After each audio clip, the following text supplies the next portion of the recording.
given that he has said that his policies are on the ballot, as he did at Northwestern, given that he has now said that the people that are in these key races, you know, are those who have supported his policies, from the president's perspective, if Democrats do better than expected in this midterm election, is it to a degree, at least in part, a vindication of his policies, or a sign his policies have broad support in the country?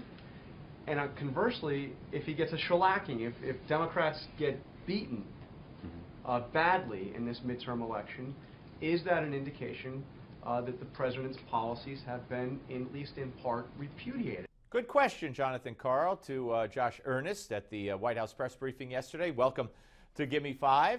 So how did Mr. Earnest respond, you ask? Well, let us watch. I'll make you two promises on this.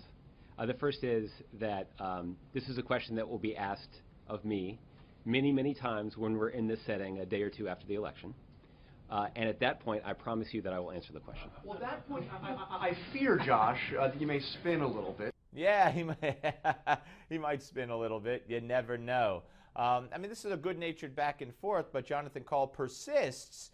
And don't forget, just as recently as 2 days ago, the president said, oh, and to Al Sharpton, oh, no, they all love me. All these people running for Congress and Senate that don't want any part of me, they all back my policies. They all voted for my policies. Why would he do something like that? Ego. Here's more. We don't know. I mean, right. Right now, a lot of people are predicting that things are going to turn out badly for Democrats. You're a little more optimistic on this, so I'm just asking you, if you turn out to be right, does that show? I mean, the president has said it's his policies that are on the ballot. Yeah. The president has said that these are candidates that have supported him in Congress. Yeah. Won't that, if you do better than expected, won't that show that there's support for the president's policies? Right. So he's asking the question both ways. And of course, you know, so far Josh Earnest has not given an answer. Isn't the president on the ballot? If they lose the Senate, the Democrats, isn't the president a big part of that blame? Conversely, and he adds this in to make, you know, everything feel balanced. Conversely, if the Democrats do well on Election Day in less than 2 weeks, it'll be a credit to the president. Am I not correct, Josh?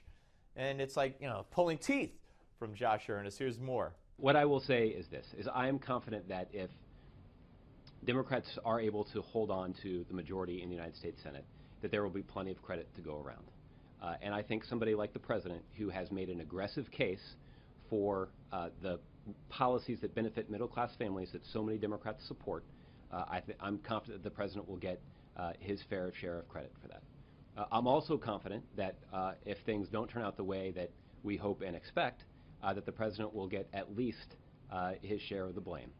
Whether that's deserved or not will have to be determined by someone else.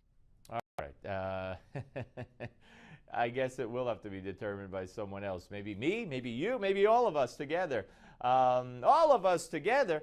That's an old Alec Baldwin when he jumped on the couch during Clinton impeachment and said we should go to Washington and stone Henry Hyde to death and kill his wife and his children. Remember that beauty by Alec Baldwin? Didn't he get another NBC promotion after that and a couple of more sponsors?